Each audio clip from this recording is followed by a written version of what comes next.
Hello guys, welcome back to the segment nama aku Hafiz. Dan kepada sesiapa yang baru join channel ni, jangan lupa tekan butang subscribe. Dan kepada sesiapa yang dah join, dah subscribe, thank you so much. Okay, first of all, aku just nak bagi tahu kepada anda di luar sana yang tengah menonton the segment, kita sekarang available di Spotify, Apple Podcast dan juga di Google Podcast. Okay, so kalau korang nak dengar the segment melalui audio sahaja, korang boleh cari the segment podcast dekat 3 platform ni, okay? Spotify, Apple dan Google. Alright. Okay, so hari ni apa yang aku nak kongsi dengan korang is basically tentang kisah seram subscriber, okay, yang dihantar oleh adik Muazzizan Nazmi. Okay, apparently dia dah hantar email dia dah quite some time lah sebenarnya kan. Cuma biasalah dalam segmen punya team, okay, kita ada orang yang jaga email, kita ada orang yang jaga Instagram, dan aku sendiri akan jaga pada bahagian platform YouTube lah. Alright. Tapi mungkin one of aku punya team member terlupa nak beritahu ke dan sebagainya, jadi ada masalah sikit. Alright, sorry dek. Okay, abang bukan tak nak cerita, cuma team abang mungkin lupa nak beritahu. Alright. Okay, anyway, so tanpa membuang masa, jom kita start dengan cerita daripada Muazzizan Nazmi, okay, yang dihantar melalui email. Dia menceritakan tentang kisah seram dia yang berlaku di rumah. Alright, yang berlaku di rumah. Yang berlaku di rumah masa tu, dia dengan family dia dekat rumah macam biasalah, lepas makan malam dan lepak, tengok TV dan sebagainya. Jadi dalam kira kawasan rumah dia ni, kira berhampiran dengan rumah dia adalah ada bengkel kereta, dan juga ada orang yang menjual meniaga kuih tiaw goreng. Okay, jadi macam biasalah, keadaan malam kadang-kadang bising kan. Bengkel kereta dekat kawasan rumah, biasalah tu, aku rasa itu mungkin bengkel kereta yang orang buat dekat rumah kan. Jadi mungkin diorang tak ada apa orang kata, tak ada time limit. Diorang suka-suka hati diorang boleh buat diorang punya repair kereta whatever time yang diorang nak kan. Cuma nak dijadikan cerita, pada malam tersebut si adik Muazzizan ni, okay, aku panggil dia Zizan lah, nama dia panjang lah, Muazzizan, panggil dia Zizan lah. Okay, Zizan basically dia tengah lepak dengan family, tengah tengok TV lepas makan malam, lepas solat, lepas semua kan. Jadi lepas dah settle semua tu, so dia decided untuk ke dapur. Dan untuk ambil air lah, ambil air kan, mungkin nak makan roti ke, aku pun tak sure sangat.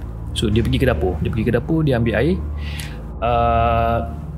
Masa dia dekat dapur, biasalah dekat dapur lampu confirm tertutup kan. So dia buka lampu, dia masuk dalam dapur, dekat dapur. So dia ambil lah cawan dia tadah lah air kan, dia nak ambil air. So the moment dia letak air kat dalam cawan tu, dia dapat rasakan macam terdengar ada suara orang ketawa. Macam budak-budak ketawa, macam orang besar ketawa kan. So Zizan macam agak pelik juga lah, sebab jam pun masa tu dah pukul 10 lebih, pukul 11 malam. Jadi siapa ni yang ketawa-ketawa malam-malam ni kan. Jadi dia pun pandang kiri, pandang kanan, cuba orang kata, cuba nak detect, nak identify bunyi ketawa ni datang daripada mana. Dia tak jumpa, dan bunyi ketawa tu makin lama makin kuat. Jadi dia tak cerita banyak lah kan. So lepas dia ambil air, dia dengar bunyi ketawa. Of course, kalau macam jadi kat aku, kalau aku dengar suara orang ketawa, of course aku pun cuak kan, malam-malam kan. So dia pun ambil air, dia pun caw. Dia ambil air, dia dah isi dalam gelas dia pun gerak, tutup lampu dapur, pergi ke ruang tamu untuk lepak balik dengan family members lah, tengah tengok TV dan sebagainya. Lepas dia dah settle lepak apa semua dengan family members dia, and then dia pun okey lah, dia pun dah habis minum dan sebagainya. Jadi Zizan ni nak pergi ke dapur untuk hantar cawan dia ke sinki. Okay, dalam perjalanan dia ke dapur, dia dapat rasakan macam ada benda yang tak berapa nak kena lah. Dia punya aura, dia punya vibe tu macam kurang sikit masa malam tu. So dia pun pergi ke dapur dan dia terdengar lagi sekali orang ketawa kan, nilai-nilai ketawa kan, macam ada benda yang sangat lucu lah, ketawa, tapi dia dengar benda tu macam keadaan yang sangat-sangat sayup, macam slow je dengar kan. Jadi dia macam untuk sedapkan hati dia, mungkin dia kata okey ni mungkin jiran dia ataupun berada yang menjaga kuih tiaw tu ke, sebab dekat kawasan rumah dia tu memang ada berada yang buka gerai kuih tiaw tepi jalan ni je kan. Jadi dia pun anggap benda tu lah kan. Dia pun buat tak tahu,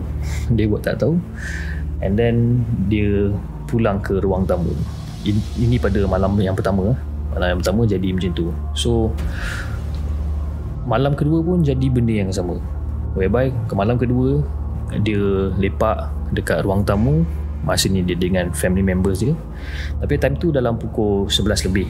Kira family members dia pun dah kata dah penat, mungkin seharian bekerja ke apa, aku tak sure. Dan dia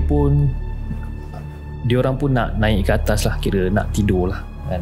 Sebelum tidur tu macam biasalah dia akan pergi ke dapur. Kita, even macam aku sekalipun, sebelum aku tidur aku akan pergi dapur, aku akan cari minuman ke ataupun benda keripik, kerupuk yang aku nak makan sikit ke kan. So dia buat benda yang sama lah, dia pergi ke dapur dan kali ni dia nak ambil air dan dia nak ambil jajan lah, macam keropok lah. So dia masuk dan sekali lagi dia dengar ada orang ketawa. Okay, dan dia macam pelik sangat. Si Zizan ni macam pelik lah, macam siapa yang ketawa lagi ni kan. Dia tak puas hati, dia buka pintu bahagian dapur. Sebab daripada pintu bahagian dapur, kalau dia buka pintu bahagian dapur, dia akan nampak orang yang menjaga kuih tiaw bengkel tepi rumah dia tu. Ada kawasan bengkel tepi rumah tu, dia boleh nampak kalau dia buka pintu belakang. Dia tengok jam masa tu dalam pukul 11 lebih nak dekat pukul 12 lah. Dan dia tahu selalunya kalau berada kuih tiaw ni berniaga paling kuat sampai pukul 11 malam lah. 11 malam. So mungkin malam tu berada kuih tiaw ni mungkin kerja overtime lah kot. Dalam hati dia cakap mungkin berada ni kerja overtime kan. Jadi mungkin ketawa-ketawa tu datang daripada gerai tersebut. So dia pun buka pintu belakang secara perlahan. Dan berada kuih tiaw tu tak ada pun. Kira orang yang menjual kuih tiaw tu memang dah tutup kedai pun kan. Dah tutup kedai. Jadi dia macam pelik sangat, siapa yang ketawa ni kan. Sebab usually kalau macam gerai kuih tiaw, yes, dia akan dengar orang ketawa sebabkan pelanggan-pelanggan dekat situ. Lepas tu dia akan dengar bunyi kuali, akan dengar bunyi bunyi orang tengah memasak kan, biasalah. Tapi malam tu dia tak dengar bunyi-bunyi macam tu. Jadi dia macam pelik lah, macam siapa lagi yang ketawa ni kan. So dia nak bagi tahu pada ayah dia yang dia dengar benda ni, tapi dia teringat keadaan bunyi orang ketawa bising-bising ni ada juga. Cuma bunyi-bunyi tu datang daripada bengkel sebelah, maknanya orang yang repair kereta lah. Dan ayah Zizan ni pernah pergi ke bengkel tersebut and nak kata marah tidak, tapi dia tegur pada owner bengkel tersebut yang jam dah malam, pukul 10-11 malam. Jadi janganlah buat bising sangat, orang nak tidur dan sebagainya kan. Jadi dia rasa dia nak pergi kejut bapak dia, tapi dalam masa yang sama dia pun terfikir kalau dia kejut bapak dia pun dia nak cakap apa. Sebab kan orang menjaga kereta tak menjaga, bengkel tu pun tak berjalan, maksudku bengkel tu pun tak beroperasi. Dan dekat belakang kawasan rumah itu ada satu lorong kecil. Selalunya budak-budak rempit, budak-budak basikal semua suka lepak situ, gelak-gelak apa semua, pun tak ada. Jadi dia pun macam pelik sangat kan. Dan kali ni bunyi orang ketawa tu makin lama makin kuat. Dan Zizan cuba untuk ignore benda tu, dia cuba untuk lupakan ataupun dia cuba untuk tak layan lah benda tu kan. So masa dia tengah ambil cawan, masa dia nak jalan, masa dia tengah ambil cawan dia dan dia punya keropok jajan ni, dia nak jalan menuju ke arah ruang tamu.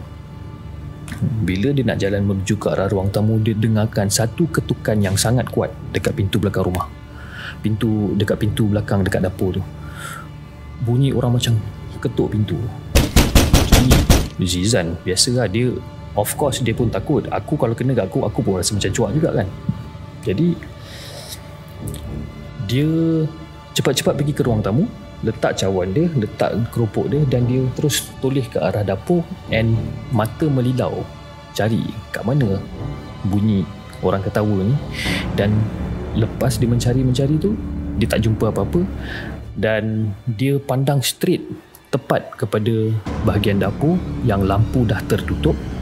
Dia pandang straight dekat bahagian dapur, dekat kawasan pintu tu dia pandang, dan bunyi ketukan tu makin lama makin perlahan.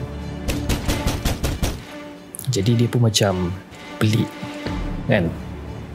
Dia rasa takut dan malam tu dia tak nak hantar balik lah cawan dia dekat dapur, semua tak nak. So the moment dia decided untuk naik ke atas untuk tidur pada malam tu, so lampu ruang tamu dan sebagainya dia akan tutup lah semua. Tutup semua. Rumah tu gelap dan ada cahaya lampu daripada lampu jalan yang masuk dalam rumah lah. Okay? Daripada kawasan dapur, daripada kawasan ruang tamu tu, lampu cahaya jalan lah. Kau boleh nampak sama-sama je. Dan dia ada nampak seolah-olah macam ada satu rupa bentuk badan manusia yang berada di dapur, berpakaian putih, rambut panjang sampai ke bawah, dan hanya berdiri di pintu dapur, pandang ke bawah macam tu kan, dan hanya berdiri di pintu dapur. Kebiasaannya Zizan ni dia adalah seorang burung hantu lah, kira tidur lambat dan sebagainya. Cuma malam tu dia rasa dia akan naik cepat lah sebabkan diganggu benda-benda macam ni. Dia nampak kelibat ataupun dia nampak sosok seorang yang berpakaian putih, rambut panjang, mulut dia tak berhenti-henti mengucapkan kalimah-kalimah Allah, membaca doa dan segala surah yang dia tahu. Of course, kalau kena dekat aku, kalau aku nampak benda-benda macam tu pun, aku akan buat benda yang sama. Alright?